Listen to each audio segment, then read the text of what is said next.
Welcome, everybody. I want to call the meeting, Planning Commission meeting for January 7th, 2026 to order. And if everybody will turn off any cell phones or put them on silent mode and stand with me and join me in the Pledge of Allegiance.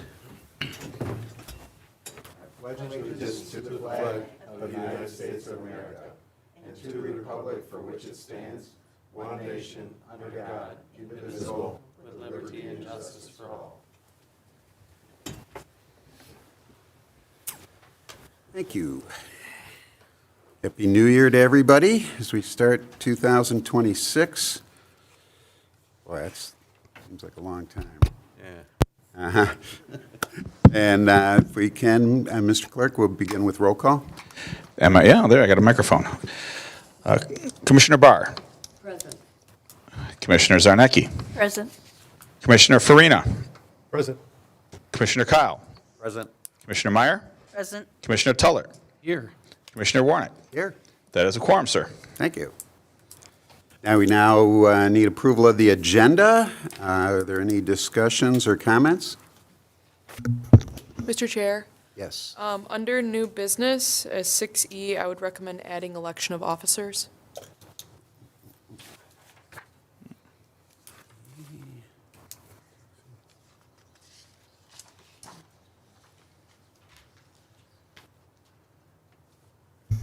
Thank you, Ms. Erickson. Any other changes or discussion, comments? Anybody want to entertain a motion? I move to approve the agenda as amended. Second. Okay. We have I'll support. Commissioner Tuller supported, and Commissioner Farina made that motion. All in favor, say aye. Aye. Any nays? No nays. Okay, so we have approval of an agenda. So let's go to opening remarks. Okay.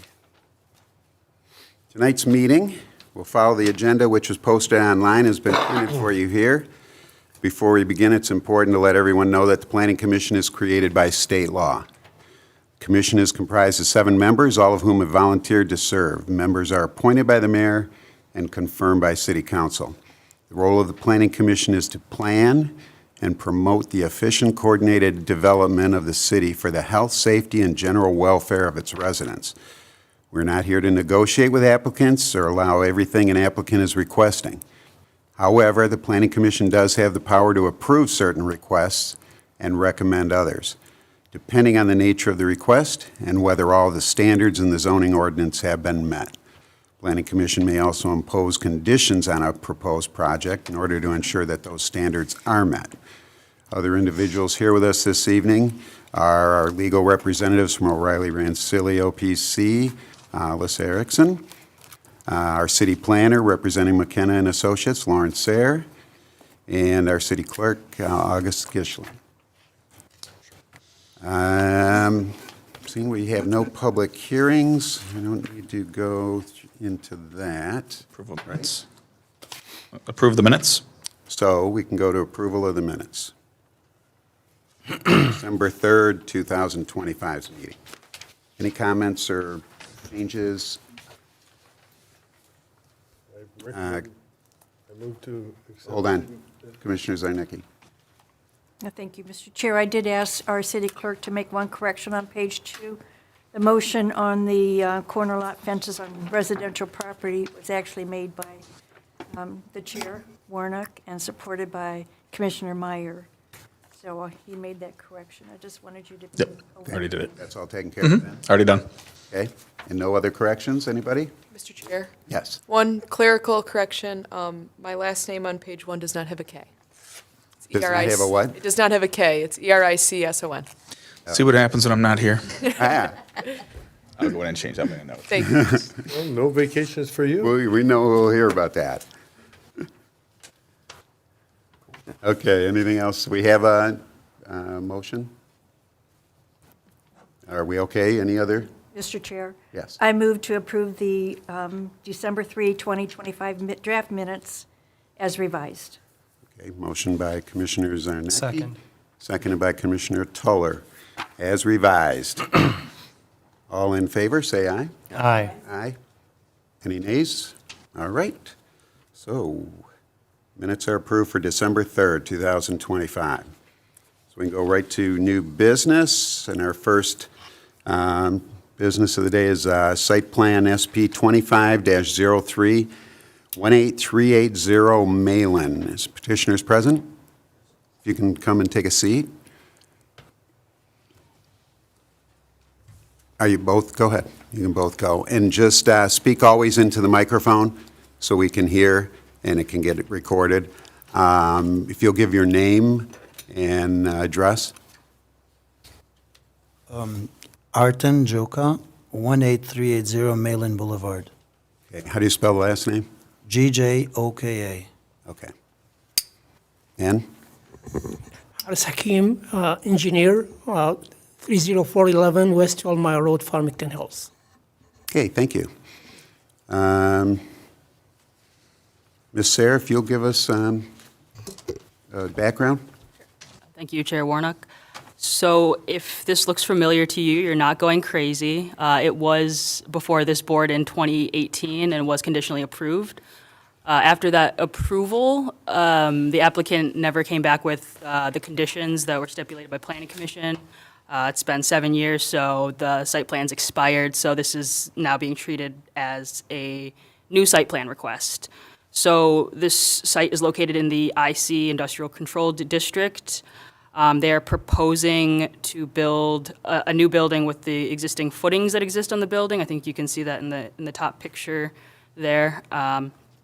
And the approximate size of the building, it was in the site plan notes as 11,117, but there was also a note on there on the actual building, I believe that was 12,000. So that is one of those items that we want clarification from the applicant on what the size of the building is. And they're proposing to use it for wholesale so industrial use on there. So in going through the dimensional requirements, architectural and building standards, we find all these are met. The zoning is compliant in terms of use. In terms of parking for warehousing operations, the ordinance requires one space per 1,500 square feet of floor area plus one space for each employee on the largest shift. So again, we request that the applicant provide what their anticipated largest shift is, as well as the clarification on the square footage so that we can correctly calculate the parking requirements and ensure that they are compliant with them. Additionally, we also require, this is a smaller thing, but parking dimensions on the barrier-free accessible spots to make sure they're compliant with ADA standards.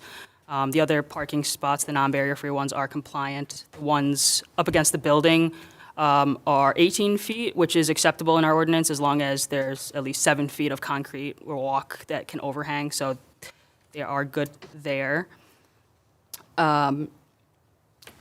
Additionally, we wanted to note that we still are requiring a photometric plan from the applicant that is compliant with the ordinance. And we also have concerns regarding the pedestrian access. So their loading space is, it looks like it's in the front of the building. It's actually technically the side yard, so it's compliant there. There's also overhead doors, so, you know, the overhead doors are able to count in industrial districts as loading spaces, so that could be their loading space if that's what their intent is. But the kind of wraparound pedestrian walk creates a direct conflict with the incoming traffic on the drive, so we noted that. I know engineering also noted that conflict, but we'd like that to be a little more safe for pedestrians. In addition, engineering provided a review that might impact some site considerations, like the dumpster location not being on easements, and again, those, that pedestrian access or ADA access. But given all of those items, we do recommend approval of the site plan with the following conditions: that corrected consistent square footage of the building throughout the site plan, number of employees on largest shift should be specified so that compliance with parking minimum can be determined, and the minimum must be met. Barrier-free, accessible aisles dimensioned, and is at least 5 feet in width. Photometric plan must be provided, and the standards of 3286 are met, and then pedestrian access in front should be revised to ensure minimal conflict with vehicular traffic. So happy to answer any questions. Yeah, any questions for the planner from the board? I'm reading all these things from the engineer. Why aren't all these exceptions that they have to comply with? So engineering review is separate after planning, so they do have to comply with it. It's just that planning commission doesn't necessarily Right. deal with engineering plans.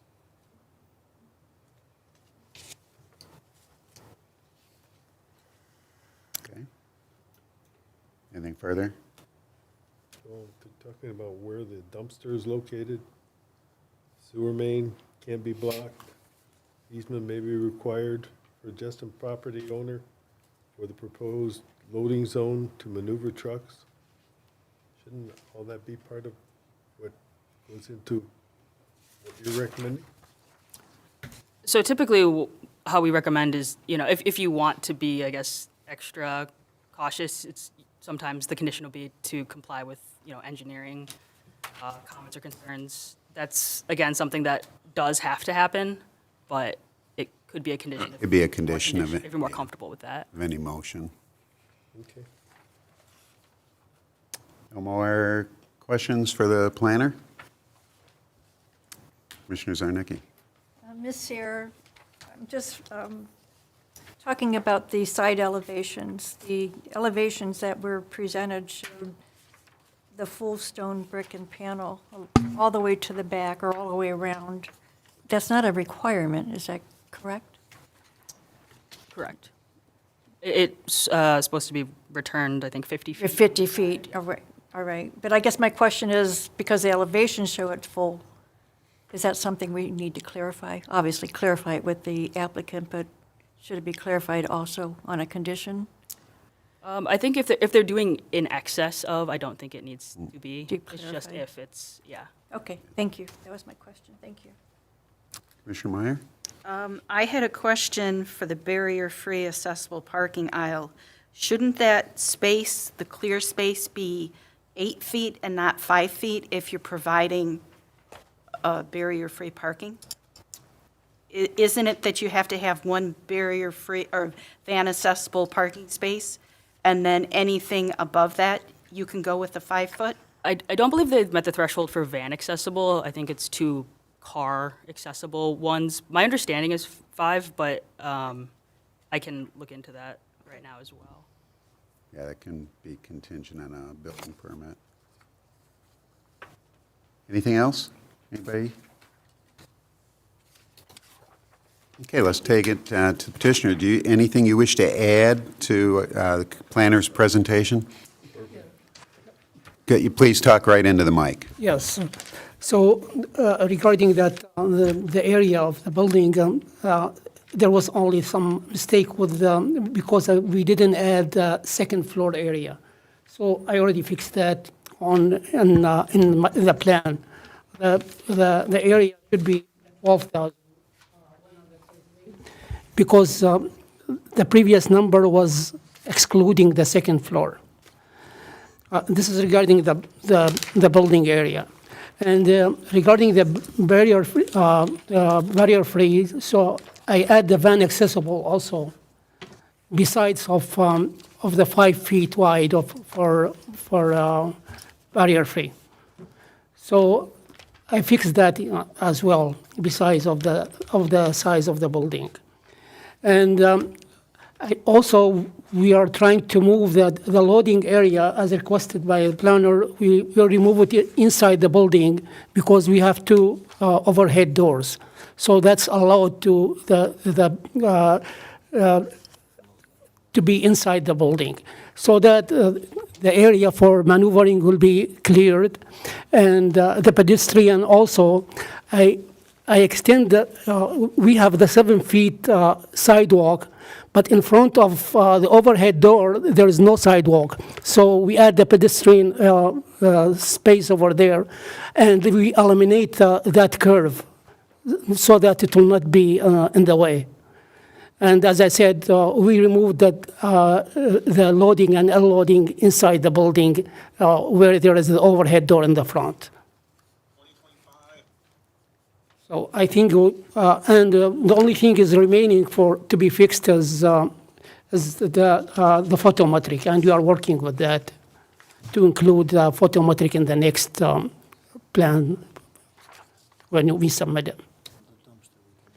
And even the dumpster location, we have too many flexible area. We can move it in the back to where is the west side and the rear side. Yeah, we can work with that also. Building next door have the dumpster in the same spot. If you could talk into the mic. Yeah, the dumpster, it's in the corner in the other side. So which, you want to go up there and point it real quick?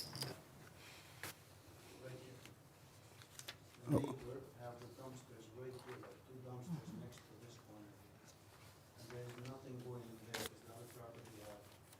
That's it, the perfect structure. Okay. Because in the other side interferes with the neighbor's driveway behind the building. Oh, okay. So it wouldn't be a good location there. I just didn't see it. Any other? And besides of that, regarding the number of the parking spaces, we have too many parking spaces. It's more than enough. We have about 44, and it's required only nine, and we can add about 4 or 5 employee parking space. So we'll be good for that. It's a To be nice honest, I problem. already fixed this, and I have a hard copy. If you guys want to see. They can be conditions of any approval we make, and that would go back to the planner then, and Yeah. we could address those. But as long as it's made as a motion, we don't have to wait for you to resubmit. Yeah, that's good. Thank you. That's all what I have. No more. Any questions from the board to the petitioner? Commissioner Zarnecki? Yes, I just want to make sure that you know you have to submit a photometric plan also. Do you have one? Okay, thank you. Yes. Yeah, he mentioned that. Okay. Commissioner Farina? Why was the site plan never acted on? I'm sorry. Why was the old site plan never acted on? My financial partner gave up. The COVID happened and everything went to no good. So you were the original owner at that time that came before us before? Yeah, I'm the same owner. Okay. Just I had a partner, financial partner to build the building. And then after I did all the plans and everything, he withdrew. So I was Square one. started from square one. Yeah. Yeah. Anybody else? Yeah, maybe a little history of this site would probably help. I can give a good history of it since I was there at the fire in 2008. Actually, it was 2 days before my birthday. That's why I remember it. And it was a pretty serious fire. The former tenant started making paint there, and it wasn't an approved use, and they didn't meet a lot of the requirements to do something like that. And you could see the steel just turned into pretzels. It was that powerful heat and fire. So I have one big concern, and that's this existing footing. And it would probably be a condition then of the building department to follow through on it, maybe for a third-party inspection of the existing footing. With all the heat that was there, and this site being next to the Teskey Drain, and that whole that whole complex, Chicken Joe developed most of that, and most people know, in the past know him, but a lot of footing speculations of maybe not being very good. So I would recommend a bore to make sure that this footing can handle this. Even though it did on the building before, you got to remember there was a major event with that building. Dwayne said, I did dig 2 footings, random footings, one corner and one in the middle of the building, and the footings are solid. He came and checked them himself. We dig them. There is. Okay, I'll leave that up to the building department. I just wanted to make a comment that it should be and usually be a regular third party that does that, and not somebody just verifying. They would actually compaction tests and things like that, just to make sure. You want a strong building, and after an event like that, it's one of those things. Most people would not question it. They would just think, oh, that footing's still there, it's underground, the fire was above it. Fire works weird. And so that's just what I would make a recommendation to the building department to maybe look into that if this site continues on. Okay, do we have any more questions for the petitioner? If I may, Chair Warnock, I just want to bring attention to a couple engineering comments that will impact site design. First being public sidewalk on the north side and connecting that public sidewalk to the building. And I think the bigger one is on-site stormwater detention. They said that it will be required, so that's something to know, that'll be required in engineering. Not sure if you've thought about that yet, but don't want that to kind of catch you off guard in that phase. I noticed that. So those are pretty big, especially the stormwater detention. But the sidewalk shouldn't be a big issue, but do you understand what they mean, that they need the sidewalk to the pedestrian way? Do you understand that? Have you gone through the plan, have you seen the plan, the engineering comments? No. Oh, Didn't get the engineering comments. right. So those aren't, I can provide another copy. I did send it when I sent it to Planning Commission, Okay. but it was after the packet as well. okay. So those are things that can be addressed after, like you said. Anybody else? Any motions or?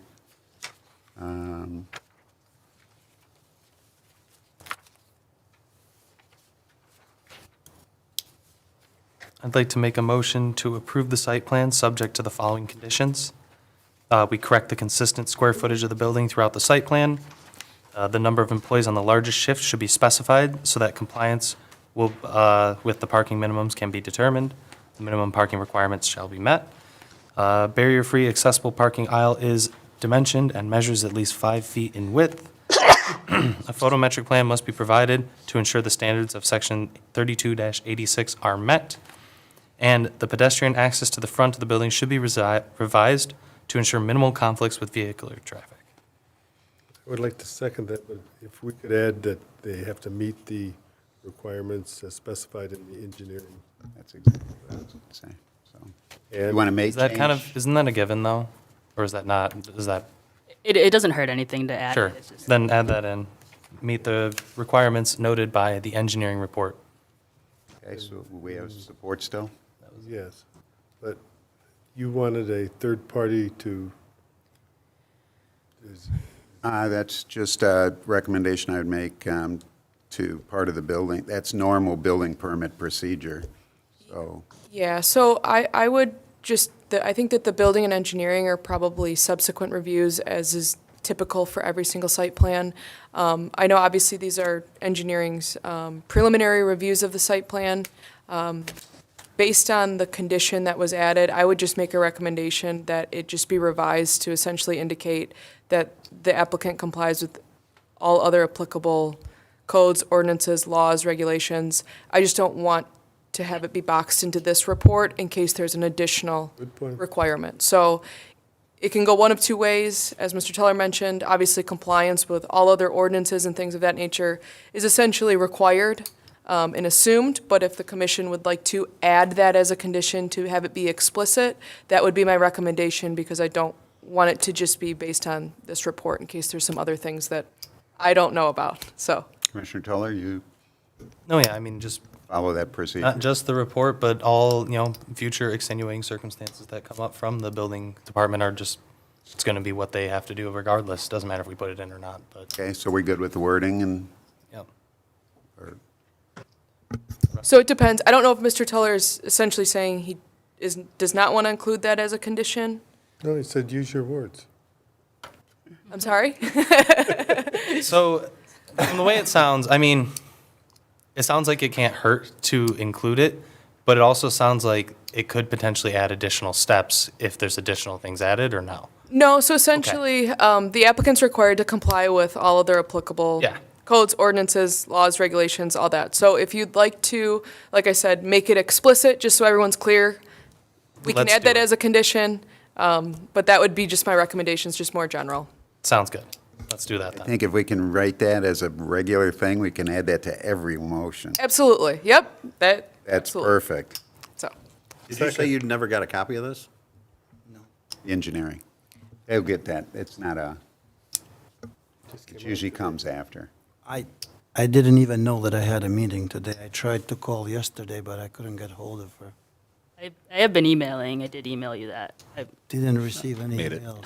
Well, I'm glad you came. Fortunately. Glad you made it. Yes. I wanted to, Found that on the- he found let that me online. know. I didn't even know. Cool. How did you get the planning packet?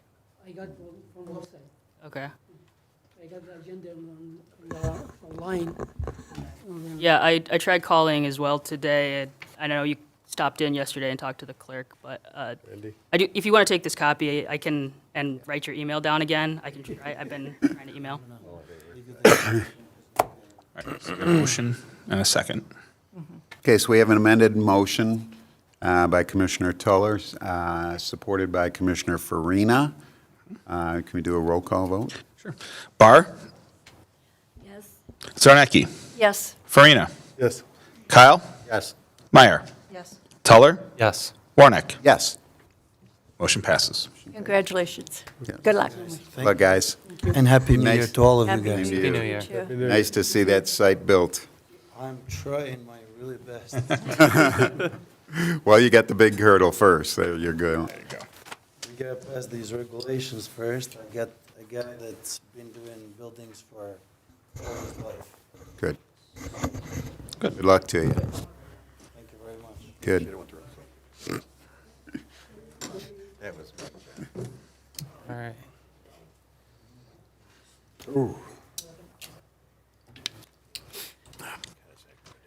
Second here. I quit Well, she was sober when she did hers anyway. Mine's literally, all I did was I took the one I sent last year, and I went in and I changed it from 6-year Fraser resident to 8-year Fraser resident, and then added 2-year planning commission member, small business owner. Just sent it. I was wondering what Night. language it was. It didn't look like this when I sent it.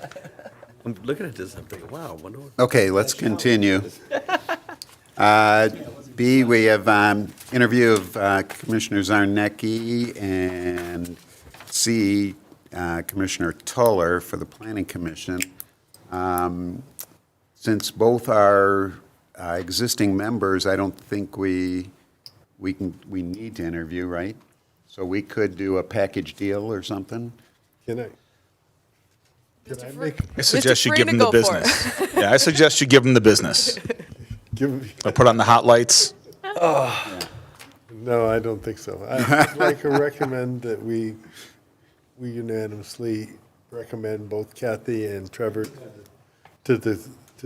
for reappointment onto the planning commission. Both are outstanding people that we have that go into detail and are very dedicated. So I appreciate both of them. So that would be my motion. What did you promise him? Motion to recommend both for reappointment, okay? Okay, any We're other not going to. Can I have a comments second? first? Any comments first before we, I appreciate Let's- the recommendation. Thank you, and the kind Yeah. comments. I'm not saying anything. I was just saying I was waiting for a second. That was it. I'm Yeah. not doing anything. All right, Yeah, so we have a motion. I was hovering over, the pen was hovering too for the same thing. Motion by Commissioner Farina, supported by Commissioner Kyle. So, Thanks, guys. roll call or just? Whatever you want to do. We'll do Commissioner Roll call. Barr, Let's do roll call. Yes. Zarnecki, Yes. Farina, Yes. Kyle, Yes. Meyer, Yes. Tuller, Yes. Warnick. Yes. That recommendation will go on the February agenda. Yes, The- go to council still. Yeah, for reappointment. Precedent is that it does not negate their function in the next meeting. If it happens before, you'll be fine. Yeah, I mean, Until they technically, get replaced. our Right, terms until they're expired replaced, last year. they sit. Technically, Yes. right now, we're like interim. Yeah. for this you're- meeting. It's not a lame duck planning commission. You're fine. I don't know if you read his resume, it looks like a lame duck Well, wrote it. it looked like it was questioned double. hers first right It was away. double. I thought I had problems with these glasses. I was in Key West. Sorry about that, guys. That's Forgiven. a lot. I got his. Yeah, you got Yours is in the thick. Hers is in the packet. Yeah, it came in the packet. Mine came a little late because, Yeah. sorry about that. I might have got I it. think they're both very qualified, and we appreciate your service and welcome back aboard as long as you already approved yourself, so you're on. Just got to make sure that city council likes us. Yeah, that's true. You got to get past that. All right, I guess we can go to D, annual planning report. This is kind of, okay, we can put that for 2025, Ms. Sarah? All right, it's everyone's favorite time of year, the annual planning report. But I think, as most of you know, this is a requirement from the Michigan Planning Enabling Act that the Planning Commission submit a report of its 2025 activities to City Council. They typically receive and file it, but we essentially like to kind of recap the development reviews that this board has seen. Something in Fraser that we do that's not necessarily a requirement, but it's nice to provide kind of an overview, is we also include our ZBA in this, so you can see the activities of the ZBA as well, and then also a short, section on zoning ordinance updates. Again, the zoning ordinance updates go through Planning Commission, so should ring some bells. Again, and to try to provide kind of a high level of what the, planning and zoning department, it's not necessarily department, but subsection has been doing. We also have provided zoning administration kind of overview of permits issued, and enforcements as well. And then the second part is the 2026 work plan. Again, this should look familiar. I think we've been following this format for a while, but it kind of just lays out what the Planning Commission might hope to achieve in this upcoming year. So the current master plan was adopted in 2021. So again, Michigan Planning Enabling Act says every 5 years to review it. Not necessarily update, but I think that there probably is some updating to be done. Not a full overhaul, but some tweaking. And then, of course, implementation. And some of these you probably might be tired of seeing year after year. But I feel good about this year. This is the year we get a TIF authority. Authority? Whether it be a TIF authority is going to be either a DDA or a corridor improvement authority, whichever. Makes the most sense. I know I've been kind of leaning towards the corridor one. Business attraction retention efforts. We adopted, or council adopted, the sidewalk plan in 2025, so continuing to kind of implement those recommendations. And then, of course, we're working through, and we'll work through later this meeting, the full zoning ordinance update for hopefully a mid-year adoption. But in terms of, I guess, action, I'm looking for if there's anything that we missed on here, or if there's anything that you would want added or removed from the 2026 work plan. Again, this is not necessarily anything that is, you're not saying, you're not tied to doing these. It's just kind of aspirationally, what do you want to achieve in the upcoming year? And so we'll also send this to the ZBA to get their feedback as well. Again, just because we like to do this as a joint effort. But any feedback or comments? I have one question. The 2025, we put a moratorium on car wash so that legal could review that. Where do we stand on that? I believe it was renewed, right? They renewed did they do the car wash one too? City Council approved the continuation of moratorium on new car wash development so that planning and legal could review the best practices and recommend ordinance amendments to address the modernization of these intensive uses. I would have to do some digging, Mr. Farina. You take that as an action item? I don't know about the rest of them. I'd like to know when it would be done. What do you mean? I'm sorry. Set a date. If you For don't have a what? plan, how are you going to know if you're living up to your plan? On what, I'm sorry, on what? On the moratorium? No, on the recommendations that the council gave you. It's in Sorry, the- maybe I'm missing something. What page you're on the, Looking ahead, looking ahead? on the right side, the On fifth the right bullet side, point. automatic car wash standards. See, even, somebody read it. Okay, and so what's the question again? I apologize. Where do we stand? Well, I believe we're addressing it in the zoning ordinance update. That's not what this says. But, okay.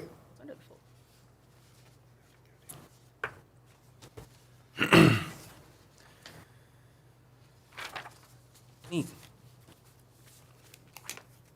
Okay. Are we looking at accepting these individually, like the annual planning report would be for 2025? We're not, the work plan ahead isn't the same, right? So for the Zoning and Planning Enabling Act, we have to accept basically what our annual report is? Yes, so essentially all the Planning Enabling Act requires you to do is to forward this to City Council. As Ms. Sayre mentioned, they typically just receive and file it. So any sort of motion would just be to forward the annual planning report for 2025 to City Council. And we don't, the work plan wouldn't be, No, I don't, I think historically, I don't know if Ms. Sayre has just kind of passed that along as well as just kind of informational, but no, that's not specifically required under the Planning Okay. Enabling Act. so do I have a motion that to, I didn't Oh. understand what she said. oh, go ahead. Historically, we have always given the actions that we've taken in the prior year to city council. Correct, that's the annual planning report. Right. Yes, that's what I just said. But not the work plan. Well, historically, we also, it's This- forwarded as one document. Correct. Right. Okay. It's not required. You could say, we don't want to have a work plan. We just like to do that to kind of keep Planning Commission thinking about what they want to do moving forward and Yeah, it's pretty much, planning. yeah. Stone. One is actual events that happen, the other is future desires, say. So are we filing that then as, don't we want to file the annual planning report as history? That's there, it becomes history, stays history. The work plan might not follow through. Right. That's all I'm saying. Sure, and, as mentioned, it's not like you're committed to, like, you have to do this. It's a It's good aspirational. guiding Yeah. principle. Yeah, it's a good guiding principle there to follow. So, which, I'm just trying to get our way, we need to accept this. So all that's required under the law is that you forward the annual planning report to City Council. As I mentioned, I think everything always gets sent to inform City Council, this is what we did in the prior year, and also this is what we're looking for. If you would like to forward everything together, that is absolutely fine. So do we have a motion? I'd like to see the ZBA to approve it also. So it's my understanding that the Planning Commission is actually the approving authority under the Planning Enabling Act. I don't believe there's a, Excuse me, Alicia, every year ZBA has approved this report along with the planning commission. I totally hear you, Mr. Farina, but the requirement is for Planning Commission. So Alicia, I heard you. okay, I understood you. I disagree with you. okay, understood. So we need a motion to forward this to council, right? That is correct, Mr. Warnick. I'd like to make a motion to forward this to council as it sits in its entirety. Support? I support. Okay. Commissioner Tuller made motion, supported by Commissioner Zarnecki. All in favor, say aye. Aye. Aye.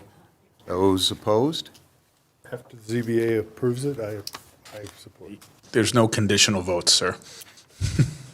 Yes or no? Too bad. What am I putting down, yes or no?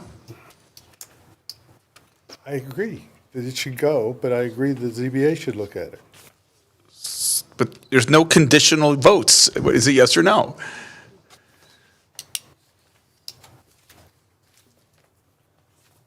I have to put something down, sir. Go ahead. If it helps, it is on ZBA's agenda that was sent out to review the Yes. 25. Thank you, sir. All right. So that follows through as we, to council. Part E, we move on to election of officers. That got added. We kind of blew through that.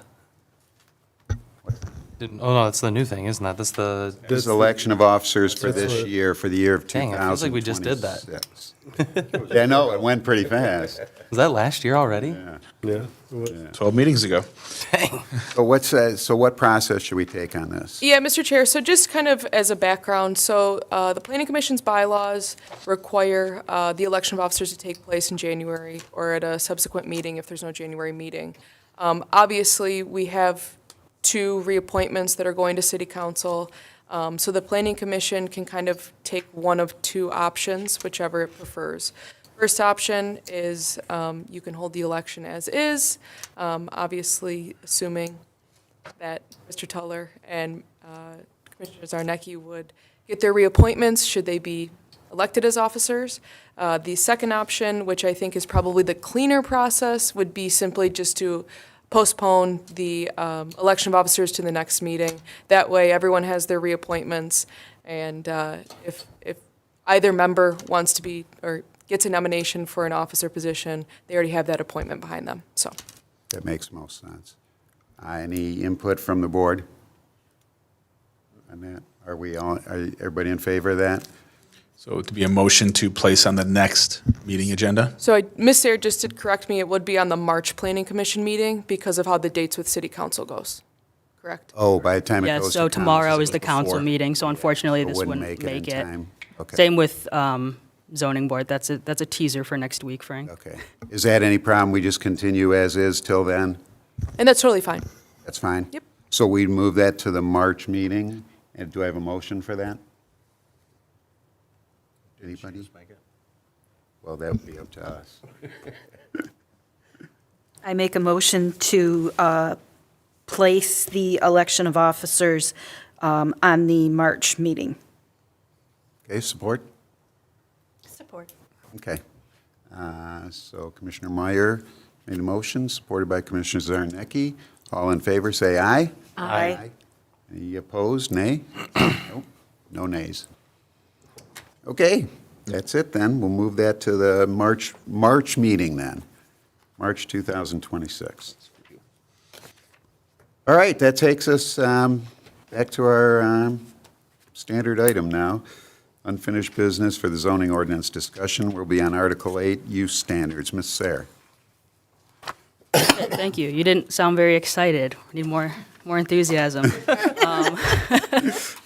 But yeah, so tonight we were tasked with going through Article 8 use standards, and then so it might be a little bit of a haul if we kind of get to a point where we're feeling like we're hitting a wall. Might carry it over. We might need special meetings to get the review done. We'll, I guess, see how this one goes. But after this this article, we just have general standards, and those are the articles we said we would go through in detail. So I did include in the packet the updated sections that we went over. So if anyone has any corrections from those that you saw that I missed from the meeting, please let me know. Hold for 3 seconds, okay, If we break this down by section, we're doing section by section? 3259 to 3284, is that correct? Correct. Okay. So if Yep. anybody's got to look at it that way. We'll be starting on page 57 tonight. Yes, Commissioner Meyer. Can I ask you a quick question on page 32, which is section 32-31, schedule of regulations? It would be keynote number C. It says sufficient to provide parking and loading and unloading. Do we need to say what sufficient is, or just do we leave it as is? Or am I being nitpicky? No, it's a little bit vague, and I understand the apprehension towards that. It's currently like that in there, and I believe the intent is to add a little more flexibility in the CBD district. Okay. But what that would essentially mean is the minimum required parking, and if there's any loading requirements for the use, they would have to meet those. And so then anything outside of that, with, of course, maneuvering lanes and all those, they would be able to, put building or landscaping or something else and not have that for. Thank you.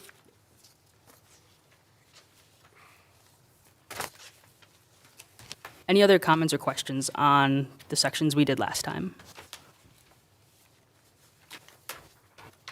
Seeing none?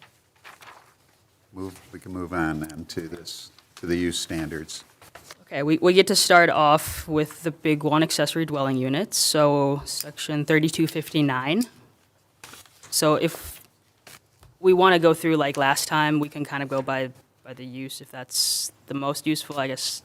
Let me know how, Yeah, what's it's the kind best of way to go tough, because through. then we're just rehashing, or you're reading the whole thing over, right? I don't think anyone necessarily wants that, but I Yeah. can do that. Nah, I don't think we Really, need please to don't. do that. Understood, yep. But if anybody, if they did their homework and went through and seen anything that we can go that way without you going way in depth on each one. I think that's the best thing. I think we would all appreciate that. Yeah. And I'm all for that. Anybody else? Clarify, I'm also not trying to have like a poetry night here. Right. But, yeah, so, I mean, the first section talks about where they're permitted, and I know Mr. Farina wants to have a discussion about attached versus detached.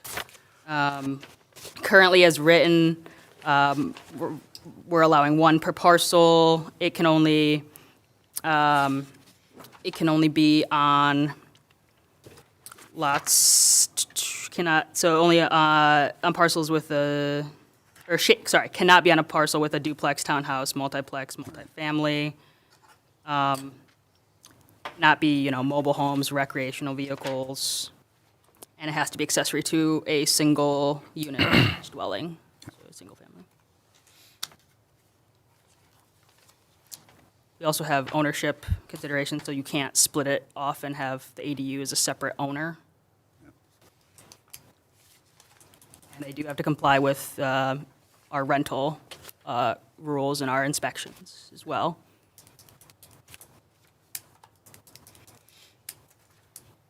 Sounds like everything that's in there already, anyway, that we should have read anyway.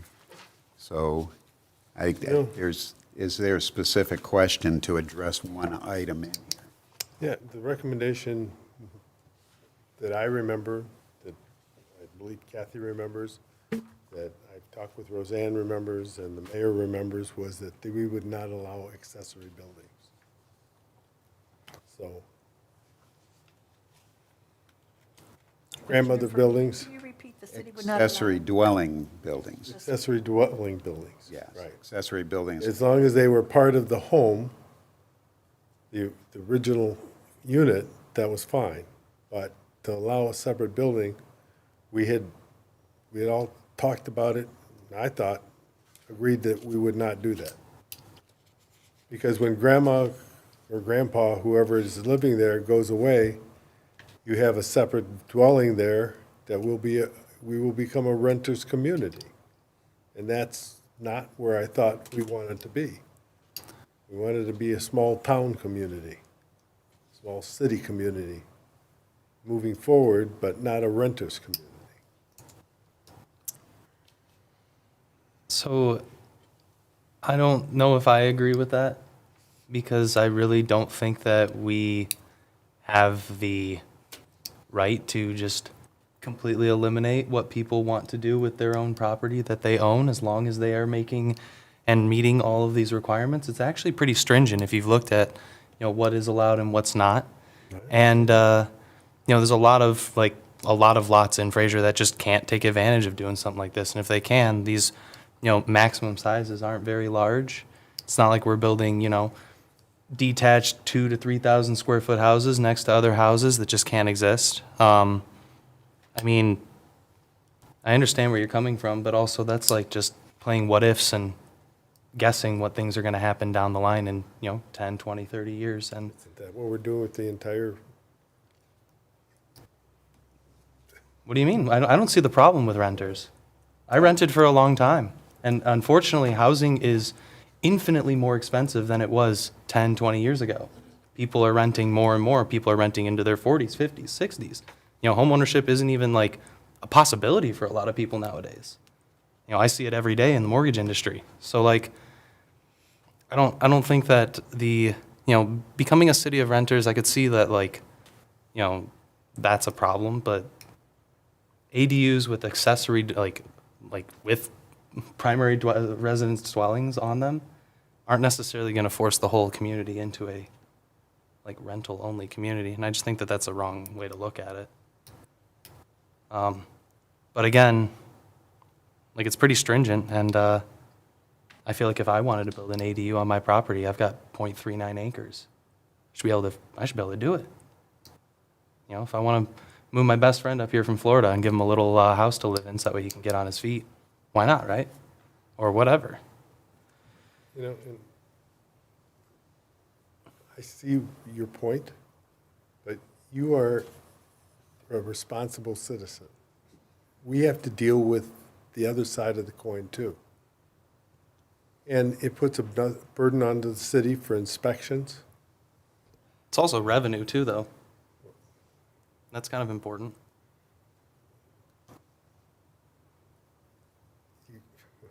No? Why is revenue important to us? For a city, so that No. it can properly run, Not we to could this- not to we could this. afford to pay more people to check on violations, to be able to like enforce things and have a better community. It's a lot. There's a lot of moving pieces that go together with that, and it's. I don't know. I know way too many people. Most of my friends still rent, and like I'm 31. It's not the norm for people to be buying houses anymore, unfortunately. And these ADUs could be for the college kids that need to get off their feet. People are going to live there for their 20s now. People might even have their starter homes in these things. It's happening a lot out west. I see a lot of these things. I finance a lot of these. But I digress. I agree. I think that it should be in here, and I think that the way that it's all worded with all these different stipulations that need to be met to achieve it, especially with the fact that we need to get an additional non-owner occupied housing like certificate of compliance. It's awesome.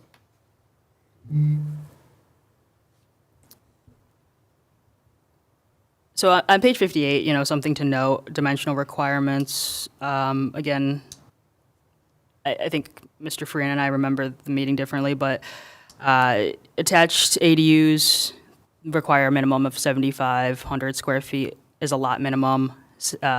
Detached, 10,200. And, instead of, I guess, arguing on what happened in the past, what we're looking for, I guess, from this board, because I think there's some concerns, is how you would like to proceed, and again, as the recommending body. So I think that's kind of where the discussion should shift towards, if that helps kind of orient on direction.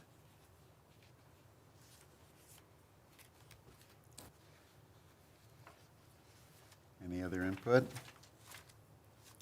I do have a Commissioner question. Meyer. I do have a question regarding utilities. Will the ADUs, it says an ADU shall be connected to an approved water and sewer system. Now, will the ADUs have a separate, like water tap, separate electrical meter, or are they piggybacked onto the like, if it was an ADU that was attached to the building, I would assume that they would share the same power and that, but. My understanding is that it's the same meter. Same meter? And I believe that's covered under that reference, the Chapter 31, those standards. So it's basically a sub. Even as, I'm sorry, even as a detached? That was my Yeah. question, too. So both That is my detached understanding, and yes. as- Okay. I'm sorry, Mr. A lot of times, I think you can opt to, like, just add it on to if you want to. I know people that have, like, separate meters for their garage and stuff as well, so, like, Well, it's probably in the past, though, because you can't do that anymore. no. 1 meter per house. And then if it's detached like that, it'd be a sub-panel. Sub-panel. That makes sense, yeah. But they're not going to read it separate, are they? Yeah, because The it'll only time just you be can have a one. separate meter is if you have the interruptible service for the Yeah. air conditioner, That makes sense. or the D17. So it'd probably be some agreement between both tenants to pay the bills. Microphones, gentlemen. You're all sitting back. Yeah. I can hardly hear you over here. You're all Yeah. sitting back. Yeah, I didn't Thanks. hear a word what Commissioner Kyle said, not one word That you have to have, there's only 1 meter per house. per house. Except for a D17 for heat pump like I have, or interruptible service for your air conditioner. Right. But if you have a second building, you run a sub-panel out there. That makes sense. So that's still connected to the primary. It's still connected to the main meter. Right. Does that limit the amount of, not voltage, watt, amps that you can have? It's, You can do, Yeah, you can do whatever. if Another- you do the load at a house, it would blow your mind how little power you actually need. yeah.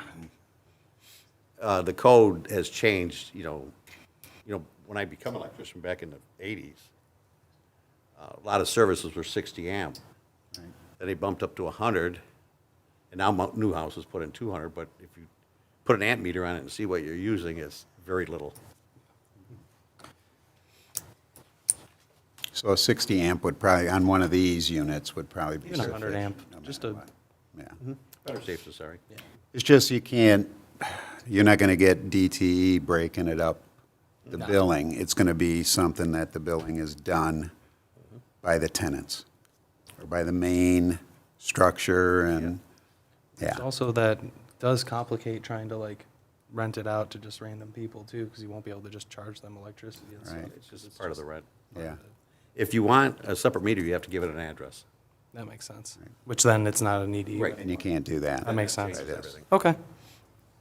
There's a lot of little technical things, but,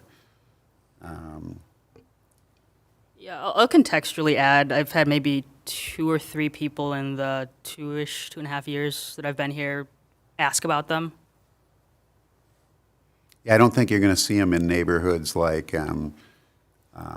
say where Frank lives and that. You're not going to, they're not for that. They're going to be more for different size lots that probably can We've had, utilize because of access. Access is a big thing because of driveways and things like that, and to do it that, there's ways around, I guess, anything, but Well, this is also, like, pretty in line with the master plan and trying to, like, build a, core central business district. This is going to be pivotal to if we are going to have a central business district. People are going to need to put ADUs. That'd be the because we fit. need to have people down there to have That's this where they business would fit. district. So, like, that's why, again, like my house, it's right up and down Utica. It would make sense because I'm in that, like, transitional housing zone. And yeah, it's not going to fit a lot of people. everywhere, but yeah, it's offering it. Yeah. So, let's move past it. Sounds good. All right? Commissioners, our next? I have another question on page 58. It is E, entering design number 3, ADUs shall be designed of high-quality natural materials. Again, that's subjective. I was wondering what we can say is high quality. Sure, if there's something that you would like to specify, we could certainly add that. I know we've got, in the general provisions, building materials. That my turn to talk. The stone, the brick, and Yeah, so non-residential, well, this is, I guess, for only non-residential. We're not really regulating the residential as much in this. But it does kind of lay out common building materials. I know we kind of get sometimes into a box because then new materials come out, like the EFIS and, right. Oh, yeah. It does specify the metal is not. Yeah, and metal siding, though, can be, I mean, there's some high-quality metal siding. It depends what kind of look, and look at roof systems. Metal roofs are becoming so much more popular for durability and time. So, I mean, there's, yeah, and, you could say something to the extent of it has to be consistent with the primary structure. It might still get a little, people might argue, well, this brown goes with that. But if that's a more comfortable direction, I guess. I think for adjacent properties to not have to look at two different things might be, it might be something that should probably be in there, that it's consistent with the main dwelling. I would like that. I like that too. Right. If you're going to do it right. Yes. Yes. We are a classy city. Siding, or, I mean, if you have a Whatever brick house- materials, they're compatible to one another, and colors scheme, because you get somebody that's gonna just put up a purple building, and Or even it's, just with my house, it's all brick. It would look kind of weird with a Right. wood, built house or whatever, or even just like a classic like siding house over there with poly siding. It would look weird. Consistent color and building materials to the primary between all buildings on the site. Make it an actual nice looking ADU. Nothing wrong with making Box that a, myself into making a brick building. so we got something wording-wise? Yeah, yep, I can write something up for the next, when I send out the next updated version. I guess I would like direction on if this board would like detached ADUs as an option. Maybe a consensus of the board members. I would appreciate that. 'Cause I'm not so sure how our discussion went with our subcommittee. I thought we were just talking about attached, but you're saying we talked about both. That's my recollection with, lot minimum sizes, but Okay. Well, I that's mean, the thing. attached could almost be just a breezeway between, and you could still have a separation. So I guess it's a technicality there, though. A lot of times, I've seen in communities where they can't build an accessory structure, say, as big as they want, but if they attach it to the house, I'll give you one example. There's one in Oakland Township that's 250 feet long of just a roof structure till it gets to that building, just to allow that other building to be as big. Attached. It's actually attached to the house, but it's 250 feet away. So, there's always- technicalities and things like that. There's always going to be loopholes too Yeah. and stuff. Yeah. I was going to say I did just double check too. The lot minimum, the 10,200 square feet, that's 0.24 acres. There's not many parcels in Fraser that are 0.24. That's the other We're talking thing. like Size in every wise. neighborhood there's a handful, like 2 to 3 per street, I would guess. That's a decent house. So detached is going to be a tough one to come by. Just a lot of people don't have the size for it. Right. So, So there is some things that'll hold back Yeah. from, like my it's neighbors. not all encompassing when we None of my say neighbors something could. like detached, and as long as there's guidelines, it's just not going to happen unless you've got a site that, and remember, we're 4 square miles. We're jammed, and it's kind of tough to get sizes that, of course, there's going to be the old ones, maybe the old brick ranches on spreading, 1 acre, 2 acre parcel, but we have an easy way to tell how many residential, like, houses are that size or bigger that would qualify for something like this? Just as like a percentage? I'm mostly kind of curious, but also like, are we solving in like, for something that's literally like 2%? Right, that's what I'm saying. We're This stuck whole on something thing that's might only 2% of everything apply or to 1%. 2% of all the houses, I agree. So, which... Yeah, I don't have the number off the top of my head, but No, it is I possible wouldn't expect you to run that analysis. But it's probably fair to allow those people that do have the possibility to be able to do something like that. I mean, if I didn't have a husky, I would have a ton of just kind of useless yard, you know, just yard. So, but not with the husky. He uses all of it. It's his place. Yeah. All right, so I guess where are we at with this then? We need to, Page 2. Can I get like a straw man vote on who wants to keep detached in here? Like a raised hand, maybe. Even with all the stipulations, you still want to remove it? it's, There's, like I said, Yes. Council can just add it back, too. that's fine. right. That's true. There's other levels here. I don't know. I would rather give people a path to do something than telling them no. I agree. Did we see your hand, Commissioner Feiler?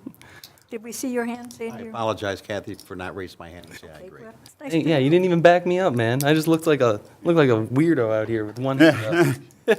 Well, it's one of those things, it's How was still that? going through my mind, and I'm trying to visualize it in the city. I wasn't agreeing. This to the is something motion. new. I think we're so used to, I've been a resident here for 48 years, and, you know, homeowner, and it's like, change sometimes it's tough, but. Change is hard, especially as you It's get hard. older. Change is Yeah. hard. And you start looking at it, and I look at some places, I go, please don't add anything else to this area. It's just, they don't even take care of what they got right now. So it makes it tougher because of that, because there's so many variables. I think anything that we can do to help out this housing crisis that we truly are in as a nation, that it's not a joke, it's not made up, it's a real thing. Anything that we can do, especially like as our position on boards of a city where we can actually do something to potentially help, even if one or two people are able to get in a home and have a comfortability because of something that we do, like, why not? Especially because again, like with something that we're just solving for, again, 1 to 2%. Yeah, I don't see the number going up, Solving for the 1 or 2. because you would have to How do you tear know? down We're- so we're much of the knocking those existing. 1 or 2% down that could be doing something. You would have to tear a whole neighborhood down to make it so it fits. Yeah. And we're not going to see that in the future.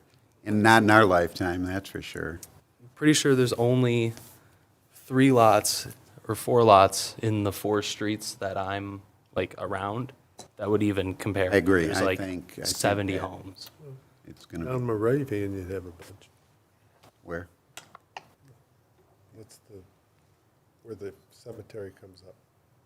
That room. Mulvey? 14. All those houses would qualify. All of that area would. All the old park. Yeah, because they got the backyards they could do something with. So unless anyone is changing their straw man vote, it sounds like removing references to detached in this. Is that correct?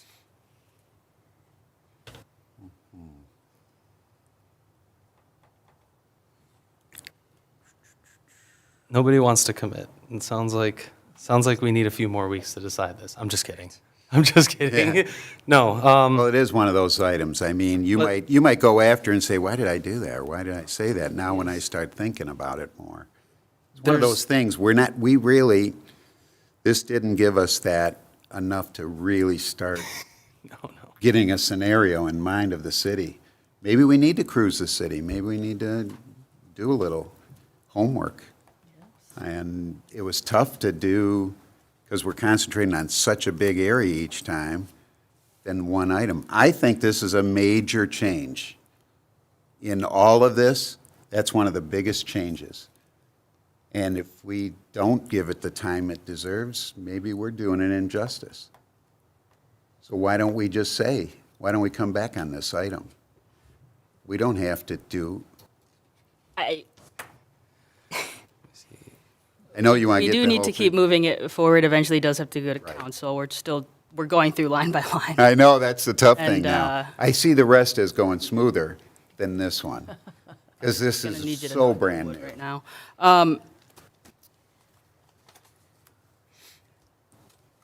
Okay. I mean, so we're not, I mean, we're not forwarding this on to anybody yet. So we can Correct. piggyback that to our next one, can't we? And still stay with the rest. I mean, we can get through the rest of this and say, hey, this is good. Let's just this one item, let's review it again and come back and see if, you know, we might all come up with the same, like, and be with Trevor on that. I mean, I'm kind of leaning both ways. okay. So am I. Let's we can put a pin till February on the attached versus detached. Mr. Farina, Mr. Tuller, happy lobbying. Please don't violate the Open Meetings Act.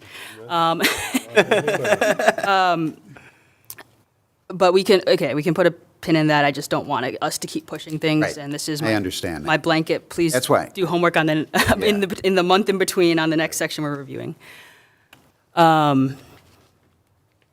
Is there any other concerns rather that are outside of attached versus detached on this accessory dwelling section before we move on? Nobody? Okay. All businesses, another fun one.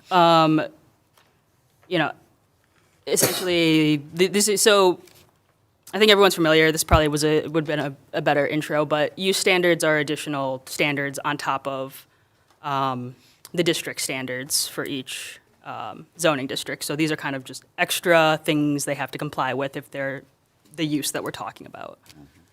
So adult businesses, there's buffering from, you know, residential districts, residential uses, religious institutions, child care centers, other adult businesses. Recall they are special land use in the CG. We discussed that last meeting. But they cannot occupy multi-tenant, so they cannot be in strip malls, is what we're saying. And then they can also not be on the same lot as a residential. That would really come into play if we had a more traditional downtown with upper-level residential type things. Anything on that item? Hearing none. Cemeteries. I don't think there's anything too crazy here, you know, a lot minimum of 10 acres. We reference, again, this is one of those things where we're just crossing kind of extra, adding something that they would have to follow anyway with the Public Act. We've got buffering standards and screening standards, and, you know, no buildings closer than 50 feet, and then just a note on parking and making sure that it's not going to impede any traffic off the lot, so. Any concerns there? Drive-through facilities, so we're on section 3262 now at the bottom of page 59. So a lot of these are similar to what we kind of have now for drive-throughs about, you know, buffering from residential, being on a major or secondary thoroughfare. We also have requirements for how many stacking spaces, and this is based on kind of the type. Each stacking space, we have dimensions for those, you know, an escape lane must be provided, and then we also have a cross-reference to menu boards being in our sign section. Yes. The only thing, I don't have an issue with what's here. I would just make a suggestion that we note that the stacking spaces and the loading and unloading zone spaces cannot, what I'm thinking of is like for a bank or a restaurant, that they cannot occupy the same space, that they have to be separate entities, because I've seen that where drawings have had stacking spaces, let's say, for a bank, and the loading and unloading zone was in the same spot. So that would just be my suggestion, that we add a number 6. I don't have any issue with 1 through 5. I would just say that we should add a 6th one, that if a loading and unloading zone is required, that it is not to occupy the required stacking space. If that makes sense. Yep, got it. I was just writing that down. Nice. That's good.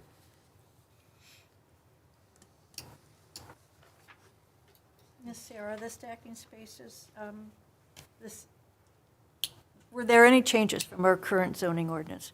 The stacking spaces are the same as we have now? Let me check on that because I didn't compare that either. I don't think that our parking section necessarily, I don't think it's referenced in it might be referenced in drive-through. Let me look at our drive-through use standards real quick. I believe it's more specific. This ordinance is more specific than our current. Definitely. But I will pull up drive-throughs. I know.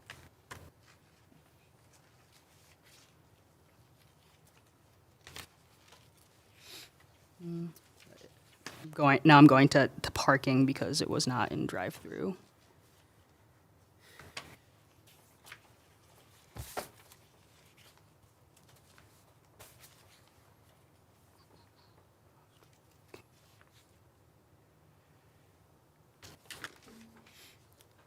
So for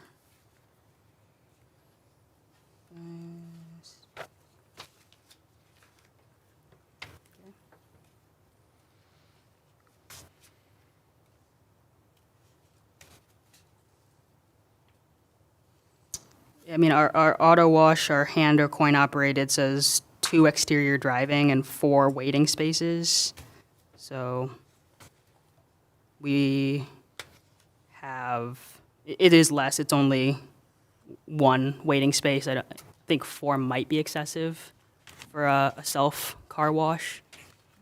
So,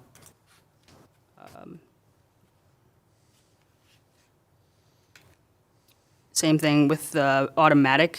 Our current ordinance requires 20 stacking spaces. Again, seems a little excessive. Yeah. So, I think that overall, it's likely a reduction in general. Okay. My other comment is on number 5, B5, the term path. I'm wondering if we could actually just consider the word crosswalk as opposed to path.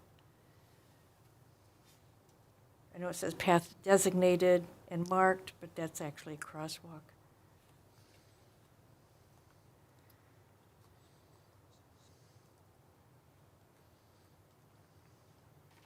Okay, sure.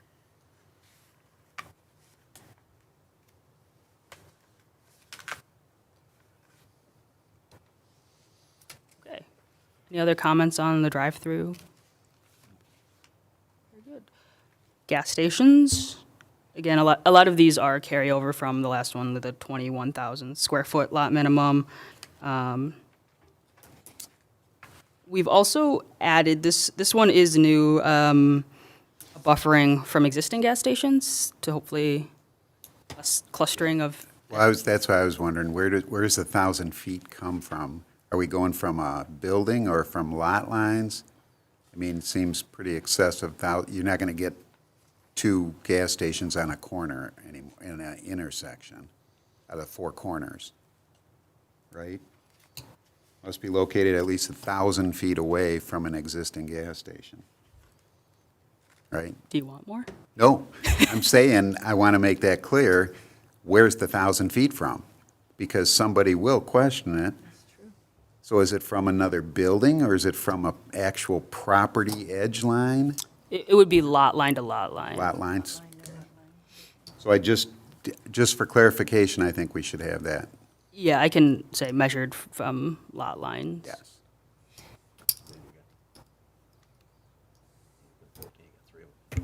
Well, Oh, yeah, we can't do anything about the existing, pre-existing.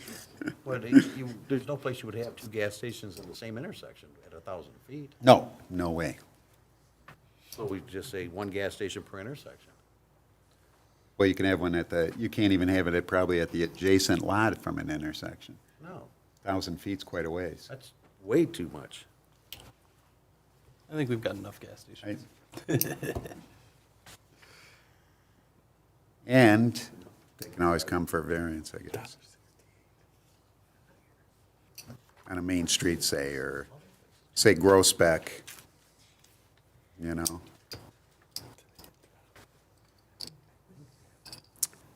Yep, okay. The other items are on, canopy lighting, making sure it complies with the lighting ordinance, which was changed recently, but it's, I believe, mirrored in this iteration as well. We're also prohibiting vehicle storage and rental of trucks, trailers, or other vehicles at gas stations, and outdoor display, noting that it's permitted, so those kind of like outside displays of like the coolant or like firewood, but it has to not, impede pedestrian movement, and they're subject to the outdoor display and sales regulations that are come later. All right, moving on to home-based businesses. Just real quick on those, that outdoor displays and that, no matter what, that would impact even existing. There's no pre-existing allowance. Yeah, you think of Speedway, that they got all this stuff, outdoor display sale things. Can you go back at this and say you're not allowed that much, or, because that fluctuates all the time. So would we have to, this should be I think, the guideline for everybody. Can we put a pin until we get to discussing the actual outdoor sales item? So that's gonna be tonight, but Yeah. I think there's more specifics in there that might flow better into that, Okay. if that works. Home-based business. So home-based business is operation from your home that involves like an on-site customer. So people who are making stickers and selling them online, we do not care. But if there's going to be a customer on site, then this is when it applies, and we're requiring permits. So we kind of have some language currently in our ordinance about home-based businesses. It's a little bit kind of vague, and it's not really being enforced kind of because of that. And it's we've got some standards in Section 2 talking about how many employees, who don't live at the home, the amount of floor area that can be used for this business. Typically, these kind of businesses, what you're going to be seeing are, service like hair, maybe nails. You also might see professional services like attorneys also operating with this. So we also have a review process. We currently don't have an application. We'll have to create an application after this is adopted or in conjunction with, but it specifies everything that needs to be provided with that and the process in which they would obtain that. And if I may interject, one of the topics that's coming up in our strategic planning meeting that's happened, a conversation with administration, public safety, and the mayor is about business licensing in general in the city. So that is a topic. So even though this is in here, it's also being talked about at another level for generic business licensing. Don't know what'll happen, but it'll take this into account as well.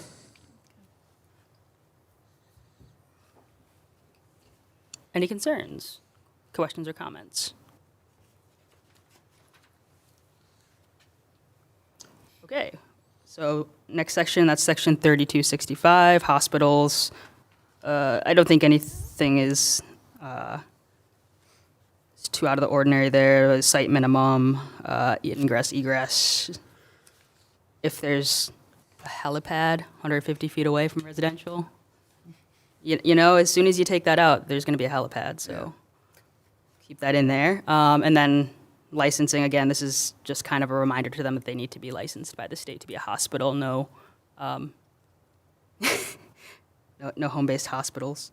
Mobile food vending, a little weird way to say it, but this is referring to food trucks. Maybe a hot dog cart if someone feels inclined, but, food trucks is what you're going to be seeing from this. And there's a lot of, I don't want to say boring, but a lot of, liability and policy and having that in order. We also outlined a review process that they have to do, application, permit, inspections, so we want to make sure that they have their, they're from Macomb County, their health certificates, as well as, licenses they need. We also are limiting how often they can be at a site, so it doesn't become permanent. So they have to be there, and this is on page 64, number 14. So they can't be at a single site more than 30 consecutive days in a 12-month period. They can move around, but they can't be somewhere for, 2 consecutive months. They also have operational hours. And again, rules about, signage and what they can and can't put out. This one's a lot, but any kind of, any items raising any red flags or of concern? And for the record, we get a lot of calls about food trucks. If someone says, hey, I want a food truck for my kid's graduation party, I tell them, you never called, bye. They just do it. That's not a issue, but it's about setting up in public spaces and in private parking lots and trying to sell and compete with restaurants. That's the spirit of this. Right. You guys that have all the investment, and here you come with this and Right. steal their business. Look, people love food trucks, but businesses hate them. So it's, Except the factories, they gotta yeah, have them. because- that's different. And we don't see a lot of that, Yeah. anymore. Not like it used to be. I just have a couple of questions, if, Mr. Chair, if I can. Yes. On page 62, the exemption, a person exempt from licensing requirements of this article under state or federal law. Can you give me an example of an exemption? Can you give me an example of an exemption? I'd have to look into. That's okay. I was just curious. Person exempt from licensing. I'm not going to hold you to it. And I believe that on page 63, I think Commissioner Farina questioned the meaning of gray water. I don't know. Gray water is hand-washed water, it's wash water. Hand-washed water. The exemptions, in the past, they've always been people that have the disabled military veteran, but I don't know that qualifies with food trucks. It qualifies for like trinket vendors and being able to sell things at parades and stuff like that. Okay. I don't know that it's relevant. That might have been a carryover from something else. Okay. I was just I've curious. seen that before, and it's always that military exemption for disabled veterans, in my experience. I can look into as well. Okay, where that- thank you. If you can, Lauren, too, on the end of that number 1 there of that exemption, It's circled. has that I got quote, it. or parentheses, yeah. Looks like something was going to be said or was said before and was taken out, but never got all the way to the parentheses. No more secrets in that section. Nope. Okay. Do you think that that's like ice cream trucks? I was looking just for a second, like a lot of those that are exempt are like things selling pre-packaged, like unprepared, like items, like an ice cream truck. That might be something that's That exempt. drives through the neighborhood? Or even if they just post up, Or even but, more. Those are a soliciting license that we do the background checks and everything on. It's a different thing. Different thing. Which surprisingly, I have not seen one since I've been here. And I had dozens of them in other communities, so. I haven't had one drive up and down my street since COVID. It's been a while. It's been Sounds like there's a gap in the market for anyone looking to start a business. Gas prices coming down, though, they might. At 149 at 14 in Van Dyke. That's what I just, I think 139 at the Speedway across. Yep, they're having a gas war. Sheets and Speedway. We'll see ice cream trucks out there again. How far away is this? Kidding. More than Okay. 10 minutes, not even. Okay, where are we at? Probably the opposite direction. direction I'm going. Okay, manufactured housing. So, manufactured housing prohibited outside of a manufactured housing community. We do have there's a lot of regulations here about, minimum parcel size, everything like that. Minimum parcel size being 25 acres. I think truthfully, it's likely not going to happen in Fraser. No. But we do have, of course, standards if, Well, we To address have manufactured houses in Fraser on single lots. Yeah. When I read that, I was afraid you were precluding anybody from coming in with a manufactured house. is it, yeah, I think that it gets a little fuzzy because there's it's gotta be on a like a permanent modular foundation. type. Yeah, mobile / manufactured / modular, and unfortunately, they're all different. Yeah, mobile home's different, but Yeah. manufactured is set on a foundation, it's like a It's house. anchored to a, Well, yeah, but unfortunately, like, the way that the building code works for a lot of those is like Those are state manufactured and mobile are up to HUD standards, Yep. but it's specific HUD standards, and then houses are, their own standards, and if we're talking about like a lot of these like, the modular homes, that's what most people like, when you see a manufactured home that's not a double wide, single wide, triple wide, most of the time it's modular, and that means it was transported to the site and then built on site, which then it is considered a single family home for all intents and purposes and not manufactured, but still modular. there's few in I know a Fraser, thing. you would never I know a thing or two. Shipping container homes, how do those fall in? Yeah. Yeah, but they were probably put there beforehand. And I recall this coming up, manufactured. Yeah, in the definition section, we define it as built on a permanent, manufactured housing built on a permanent chassis or designed for use without permanent foundation, so it does not include modular homes, travel trailers, wrecked vehicles. So, I guess if that addresses that, I guess, to Mr. Tuller's point, when we're saying manufactured housing, it's not referring to the houses that are built on a foundation from, a kit or something like that. Yeah, shipped on site and assembled usually in 2 or 3 pieces. That's not the long trailer size. They put one, I forgot if it's a 2-story. yeah. Yeah, a lot of 4 them. sections. There's some, I've seen some insane modular homes, like 8, 10 pieces that are all just like put together on this massive house out west. There's one on Hayes you'd never even know. Yeah. It looks better than A lot of them are better Regular built than houses. a regular house. Well, and that's the thing. Like they're built to the standards of like single family homes and not built to the HUD standards that mobile manufactured are. And that's why like houses appreciate and manufactured mobile homes depreciate. Yeah, there's extra in there too for the transportation part of it. Yeah. Anyways, very cool. Any other thoughts or comments on manufactured housing? It goes from page 64 to page 66. I have a comment on page 64. Again, A3, just the term with similar or better quality for any additions. I guess maybe if we can kind of tweak that a little bit, saying it's consistent with the manufactured home. It's just my thought. Open to other comments on that.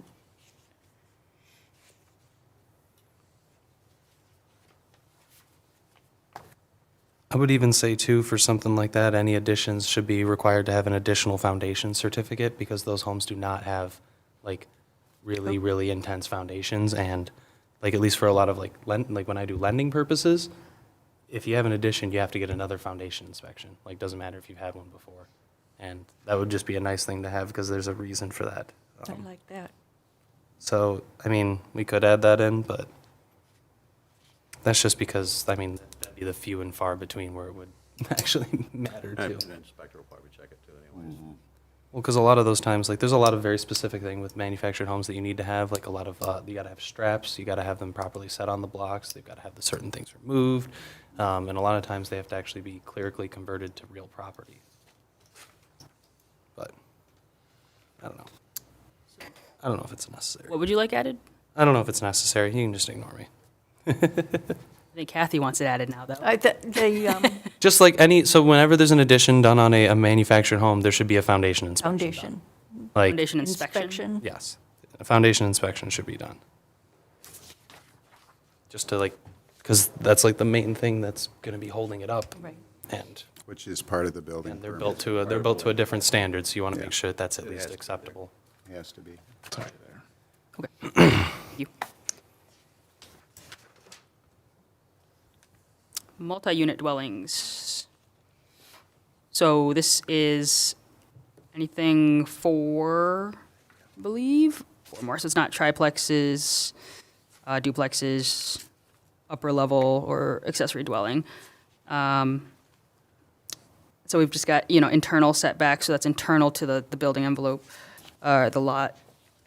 Accessibility, making sure that there's pathways within the site, facade variation.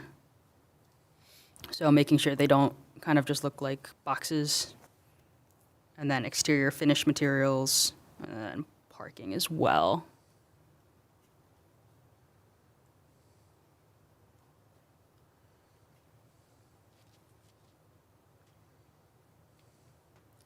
Anyone have any? Looks good. Outdoor dining. So it's a discussion on, outdoor seating, outdoor dining. We've got, kind of general standards about hours of operation, about the location, and making sure there's still a clear 6-foot path. Can't should be connected to the entrance to the principal building by, paved means. We also have some standards that if they abut adjacent, so hours of operation, setbacks, and a limit on, second floor would require special land use, and then cannot exceed a certain level of noise as well. And then for the ones that don't abut, they've got a separate set of standards, so that's on page 67, number 5. Again, still having hours of operation and decibel limits just a little less strict as they're not abutting residential. We also, discuss enclosure, maintenance, and what the review procedure is for these. So if it's in excess of 1,500 square feet, then it must be approved by the Planning Commission. If it is less than that, then it can be administratively approved. Any concerns there? Outdoor sales. See, we got to it. There we go. So this one, it starts off with exemptions, including items that are displayed outdoors that are 6 feet or less from the edge of the storefront. Does not exceed 25% of the linear storefront or 20 feet, whichever is greater. In such cases, a minimum continuous pavement walkway and clear pedestrian path of not less than 5 feet in width shall be maintained. So I guess to answer your question about would this exempt, it's already kind of exempt what they're doing. So there's no need for it to be non-conforming because it still is conforming. Okay.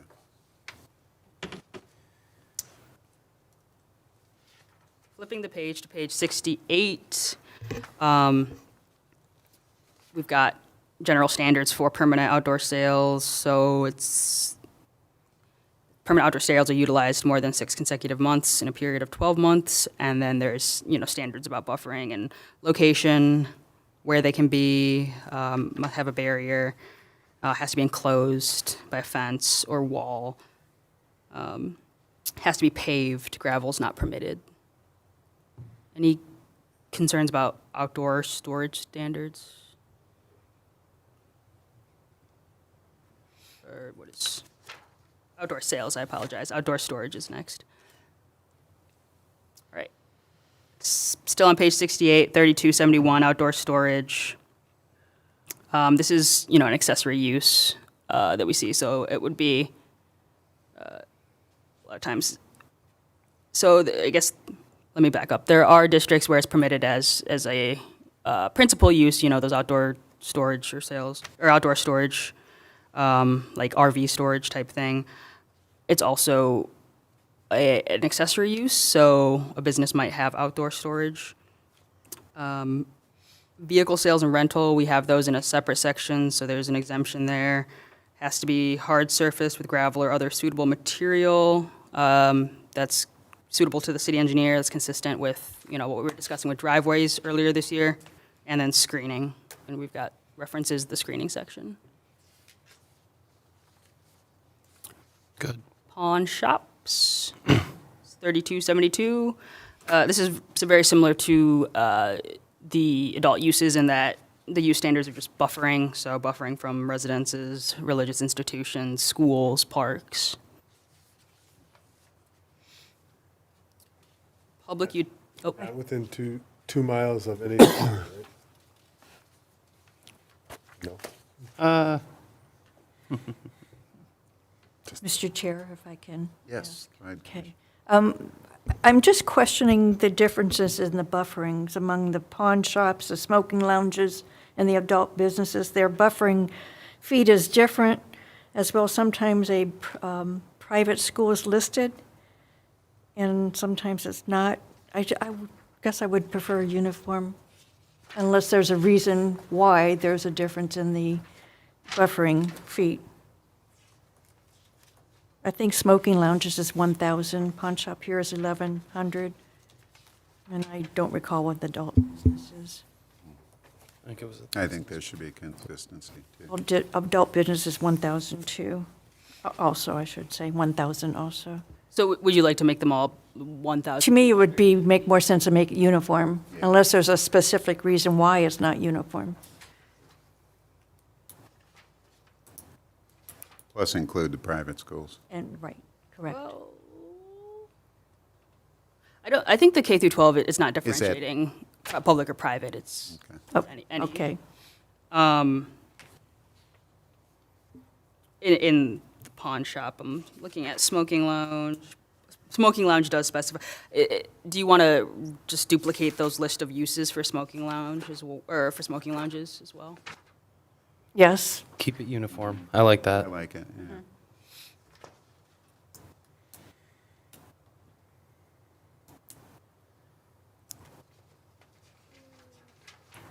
On kind of the same topic here, sort of, I did have a question. I know that it appears we don't have any kind of, like, path for, like, a medical or recreational dispensary.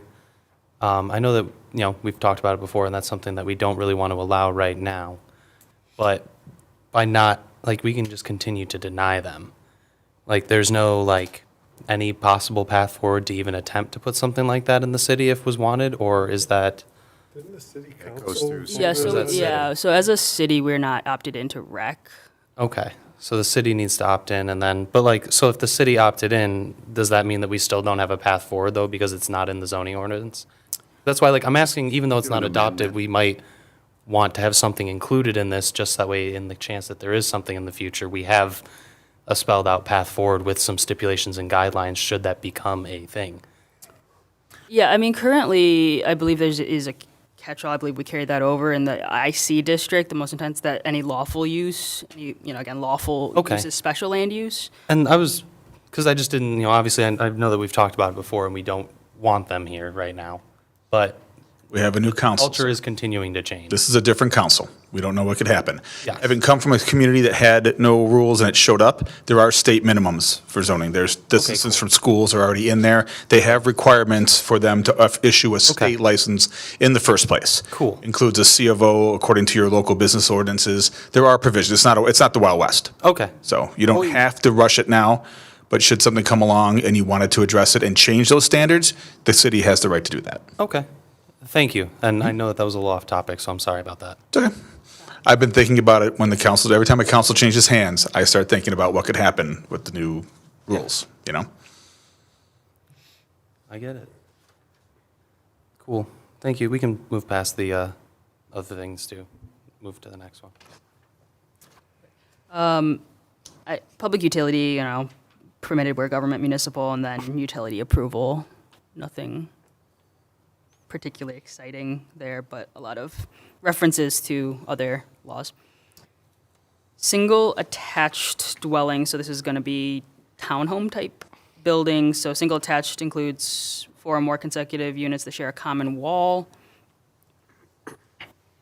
And a single attached dwelling unit development includes 2 or more of those buildings with 2 or more consecutive units sharing a common wall.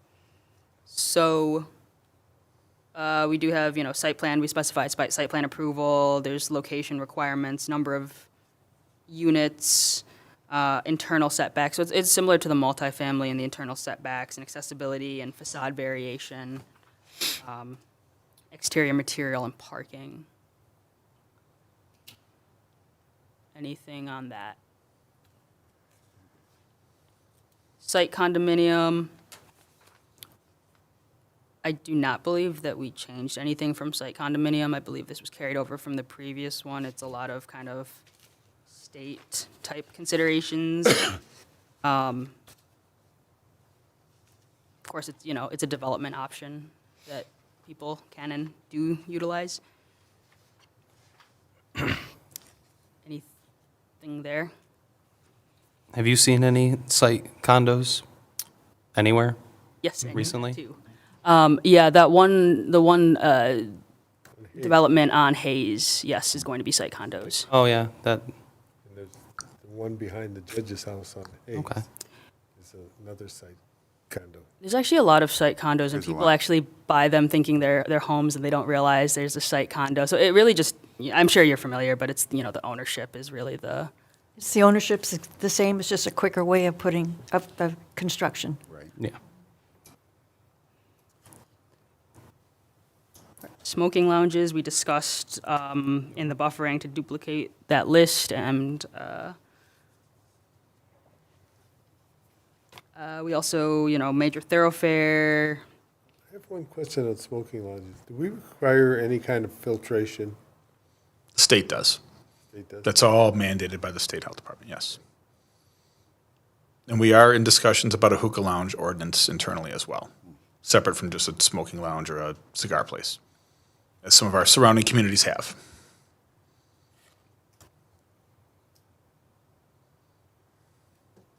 Well, there, here again then, correct me if I'm wrong, but page 71, smoking lounge, the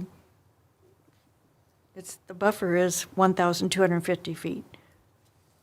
Correct, yep, and so we're mirroring that on Right. the pawn shops and adult Yes, thank you. businesses. And then I'll mirror the list as well on smoking lounge.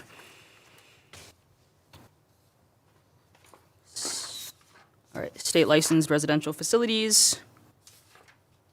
So some of this is actually kind of duplicative of what the state would require, such as the licensee must be a permanent resident of the household. They also have to be registered, so we kind of just outline it, but again, that's something the state would have to approve.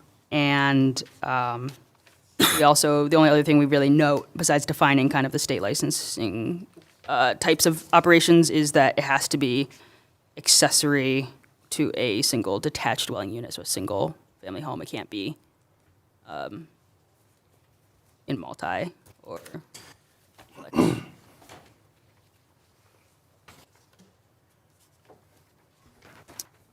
Okay. Temporary uses.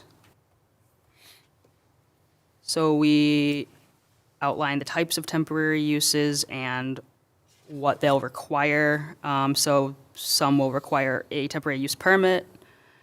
That's outdoor sales, seasonal sales lots, and special events. And then types that don't require a permit, garage sales, yard sales, emergency facilities, temporary construction yards that are on site, temporary construction office or temporary real estate office, activities conducted on public property or within public right-of-way that are approved by the city, and temporary events or activities occurring within or upon grounds of a private residence or common areas of multi, and then temporary portable on-site storage units in conjunction with the use or the general standards.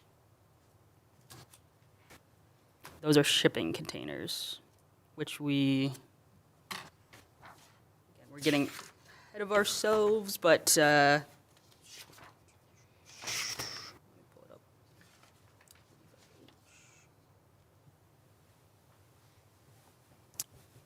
we do not allow them as permanent structures in any zoning district.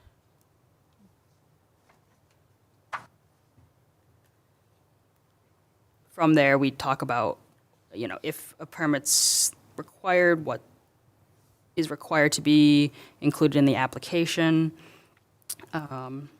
We outline the review process and the standards that are applicable to temporary uses. It's kind of a long section.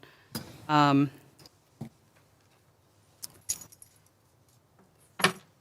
guess it goes from page 72 to page 75.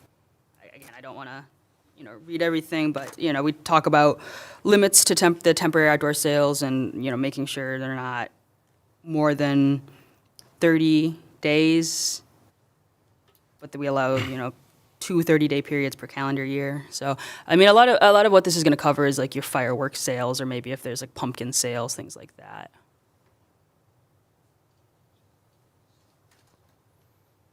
Mr. Chair, I have Go ahead. a comment on page 75. G at the very top, the last sentence, it says the city planner reserves the right to refer any requests for a temporary use permit to the planning commission for action. Should that not be zoning board of appeals? For a use permit? So it's not a use variance, it's just, it would be a permit for the temporary use. The temporary use? So, the intent is to have this as administrative review as much as possible. Maybe if there's like a very odd one that, It would come in front of the planning commission then? yeah, and again, it is discretionary with the city planner, so, Okay, yeah. thank you.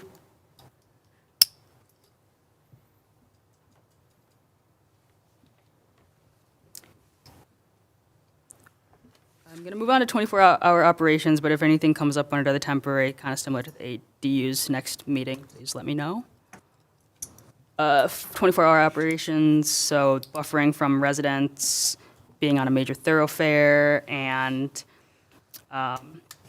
making sure that no audible sound can be heard from the adjoining lot lines. 3280, again, something that might be kind of far off, but good to have standards just in case, upper level residential. So for upper level residential, like for, ground level residence prohibited, mixed uses on the same floor kind of talks about, it's kind of a live workspace and discussing what needs to happen for this mixed uses on the same floor in terms of compatible hours and ensuring that there's not going to be negative impacts to residences if there's, an office on the same floor or something like that. And then parking shall be provided in accordance with our parking section. We also, again, this is because it's in an upper level residential, is allowed only in the CBD, also allowing areas within 1,320 feet to count as parking. So maybe, again, we're getting crazy, but shared parking lots or, on-street parking, things like that, counting towards that. So, traditional downtowns typically aren't seas of parking lots. So it's kind of helping alleviate some of those parking needs. Okay, 3281, vehicle repair service shop. No outdoor storage, talks, about waste. All activities have to be inside. Short and sweet. Vehicle sale rental, again, we've lot minimum size. We're noting it's a special land use if it's abutting residential in the industrial districts, and then we've got some considerations too. Vehicle access and display and storage, sales offices, and having accessory vehicle repair on site as well. So they'd have to comply with that. Could I go back to requirements for the vehicle repair? Yes. We note that they should have decorative concrete wall of 6 feet in height enclosing 3 sides would we want to say that we want a gate to block the front of the storage area, so that it's enclosed then on all four sides? And that, do you want it to be of a slatted nature where you don't have like a chain link fence with the slats going through them? Is that something you'd want to see on the, added to that section? Yeah, I think that accomplishes the goal of, making sure it's screened, so. As long as else is, I don't think anyone's objecting, but No, I like that. Again, just like, no one wants to see a dumpster, and like, if you see it and it's enclosed, I feel like that's better. I won't feel as gross walking by it. Plus, that might just help a little bit with rodents and stuff too. okay. Sounds good. Anything on vehicle sale, rental? We're getting close, I promise, because wireless communications is also a carryover. It's a lot, and it's like the last pages. Vehicle wash, so this is kind of what we discussed with the moratorium. I did look up the moratorium. It's a year from November 13th is when it's going to expire. So we've got, of course, residential separation, minimum lot width. We also have a design, so all washing except for vacuuming and hand towel drying has to be completely within the building. Bay doors facing the right-of-way have to be screened. Allowing for adequate dry-off area. We also discuss vacuum stations, so that's something that our existing ordinance doesn't discuss. We see those kind of huge vacuums more frequently. So we have setbacks from residentially zoned or used parcels. We also want the vacuums, we don't want the vacuums between the principal building and the principal right-of-way, so we don't want the first thing you see along the road to be just vacuum, these huge vacuums. They also, we want them screened from adjacent residential properties as well, so we don't want someone's backyard to kind of be these vacuums. The other considerations are on stacking spaces, which we discussed in the drive-through section, and then vehicle access. So, discussing curb cuts, how far those should be away from the intersections, ensuring there's a bypass lane, so if someone decides they actually don't want to go through the tunnel car wash, they don't have to. And making sure that all exits are all maneuvering lanes, stacking lanes, driveway exits located on the property, should not directly connect to the public right-of-way, so not exiting right on. And then we also have hours of operation for the car wash and for the vacuuming, which starts at 7 and ends at 10.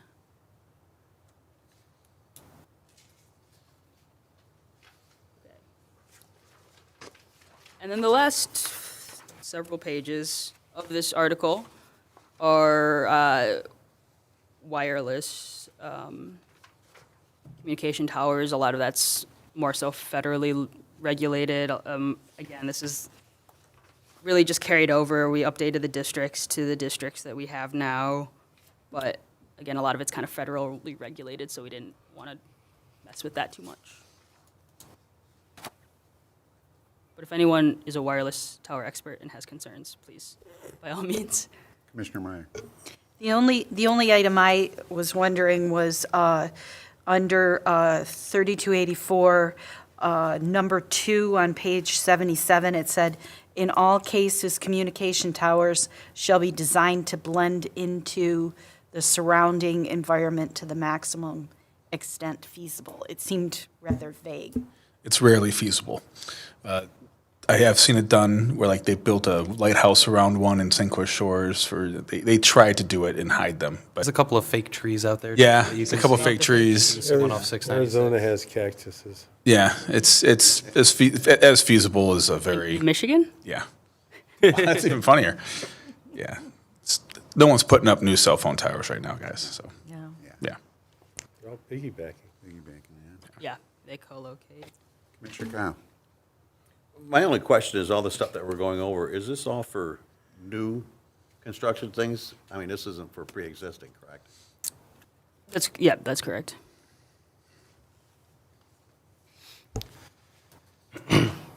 Yay. I echo that sentiment. Okay, we made it through. Article Your 8. homework is to think about the accessory dwelling units, think about the temporary uses, and if we're good with that, I know that was a long one, and look ahead to Article 9, general provisions. Everybody, please do me a favor. If you just Google ADUs and housing crisis, or just studies on ADUs, there's a lot of very good information. Are we campaigning now? I just want you to use your resources to actually look, because there's actually, I found something online that is a like giant article written by a law firm for like all the different major Michigan metropolitan cities and what they are doing with ADUs. So, just take a look. Good suggestion. You only want us to do chapter 9? So, Yeah, that's the last one that we'll be going through as a group. If you have other items throughout the ordinance that you'd like to provide feedback, I know you did provide your overall comments, and I still do have those, so, but if there's anything else you want to bring to attention, feel free to email. okay. Well, I provided you with pages of comments. I haven't received any word if it's incorporated. I had some questions that I asked in there. I haven't received anything back. Is going to come back? Yeah, so I've got a lot of feedback into, so as I kind of go through each section, I'm kind of like looking at 5 or 6 documents. I can provide that at the end if that's helpful. I just, Sure. some of it, I had questions on it. And there's, I just wondered if I was going to get feedback or not. My homework is to look through that and provide responses. Now, we all have homework. Okay. And Alyssa's homework is to smile. I have a teething baby, Mr. Farina, so I'm sorry. Lack of sleep. Okay, so number 7's done. Let's go to public communication on non-agenda items. I don't see any public. Monthly report for December 2025. Yeah, I'll keep it fairly short. So Big Boy has their final final certificate of occupancy, so that's very exciting after many years. 2021. 2019, actually. So congrats. This is the group that got them across the finish line. So that is something to be said for that. And building permits. I think everyone's aware that the building permits for sheets have been issued. I think folks have seen the sheets go up. Very cool. And that's all I have. That's really new. Not too much business coming in towards the end of the year. Last year, we will have, in addition to zoning discussion, we'll have a special land use next Next month. meeting. Yep, Okay. for planning. Do not have anything for zoning presently, but there's still time. Okay, speaking of that, zoning board of appeals member liaison report, anything? We didn't have a meeting last month? No meeting? Okay, commissioners' comments and items of interest or concern. We'll start Commissioner Tull. No concerns. Just want to thank you guys for 2 years already, almost 3 or something like that I've gone through here. And Welcome you excited. back. Hopefully, as long as I get Everything goes approved, smooth, yeah. I'm happy to be here. I'm happy to continue to learn and also provide my insight. I think it's Okay. neat. So thank you guys. Commissioner Farina. Nope. Happy New Year to all of you. Hope you feel a good one, healthy for all of us, and, have a good time. Commissioner Kyle. Nothing. Commissioner Meyer. Nothing. I just wanna Commissioner Barr. I I just want to say Happy New Year to everybody, and I hope this is a good year for everybody in Fraser. Commissioner Zarnicki. I have a question on the residential corner lot fences that we made a recommendation. Did that go in front of city council and I missed the action? It did not go in front of council, so unfortunately, council meeting conflicts with another night meeting that I have, so I wasn't able to make it, and they didn't Okay. want me to send someone else, so anticipating February to bring that for council. Thank you.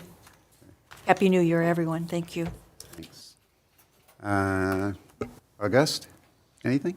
Oh, I had a great time in Poland, by the way, so it was wonderful. Yeah. I'll show you pictures I'm sure after we the could have a meeting. whole meeting on that. We could, so. But we will not. Happy to be back. Happy to be back. Nothing from me either. Nothing? Chair. Thank you. Nothing there. The only thing I have is the expiration things. I guess Mr. Car Wash just is making it. They're having a pre-con meeting, I heard.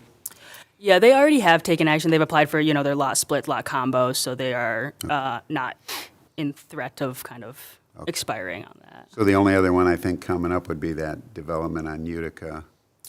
Yeah, which I am going to take a stab at that's probably going to expire. That's what I'm thinking too. Yeah. The way, if it's for sale, and Right. so I'll have to take that off the sign, no, then it's That's approved. site plan approved. Yeah. Yep. That's true. That's it. I'll take any motion for adjournment. Motion that we adjourn. Second. Okay. Commissioner Meyer, seconded by Commissioner Tuller. All in favor, say aye. Aye. Any nays, want to stay? Nope. Thanks, everybody, have a good night. Good meeting, everybody.